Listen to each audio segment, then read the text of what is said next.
When my elder sister was a child, her legs were so skinny that my uncle named her Chopsticks.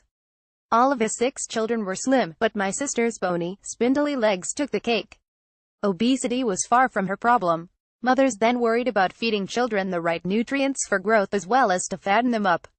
Because in those days, when children played outside a lot, watched little television and had no electronic games, childhood obesity was rare. Fast forward to today and the tables have turned. Parents are now watching their children's weight while obesity is becoming a new norm.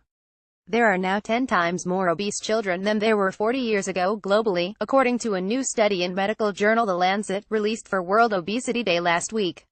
The most accelerated increase in childhood obesity was in Asia, found the study, which was led by the World Health Organization. In Malaysia, the rise of obesity over the last few decades is simply shocking. Consider in 1996, about 4% of the adult population were obese, according to the Second National Health Morbidity Survey (NHMS). By 2003, that figure had doubled to 8%, and by 2006, it jumped to 14%, the third NHMS found. The 2006 survey also found almost a third of adults were overweight. Obesity is defined as having a body mass index, BMI, or weight-to-height ratio, of 30 or more, while being overweight is a BMI between 25 and 29.9. In 2014, we got the moniker heavyweight of Asia. With almost half of all adults overweight or obese, a study in The Lancet found we were possibly the heaviest nation in the continent. How much worse is this going to get? Individual action is critical. But we need to look at a wider level too. Our whole environment is obesogenic, that is, it encourages unhealthy eating and a lack of activity. The foodie culture that we take such pride in may be our undoing. Food is everywhere and anywhere. 247, ready to eat, ready to go, cheap, sweet, and mostly fried. Curry puffs, fried chicken, roti canai, ku, char kway teo, tariq temptas from every corner. A report on Vox News last week looked at how food environments enable overeating. While the report focuses on the gargantuan obesity epidemic in the United States, it provides, pardon the pun, food for thought for Malaysia. Some chilling and disturbing parallels across both our food cultures are: we love to eat out. Americans now cook less and eat out more, the Vox report says. In 2015, they spent more money on eating out than on groceries.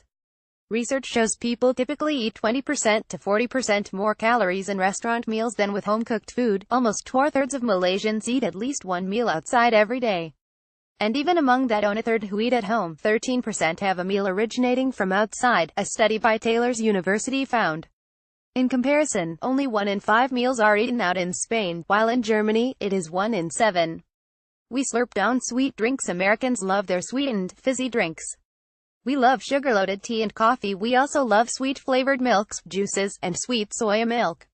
One popular local brand of infant formula has 13 teaspoons of sugar in a serving. Sugar is more destructive than alcohol to us, with its link to so many diseases. So how about a sugar sin tax? Several countries actually have a tax on sugary drinks.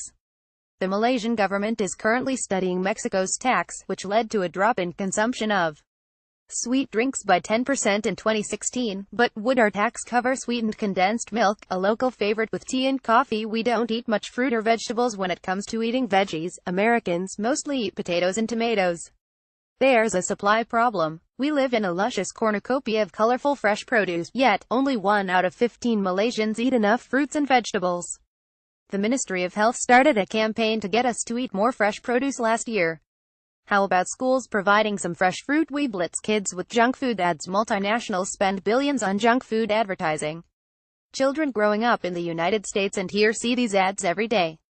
A 2014 study revealed Malaysian children's high exposure to unhealthy foods ads on local TV channels. Advertising of sweetened drinks trebled during school holidays. We should simply ban such ads aimed at children.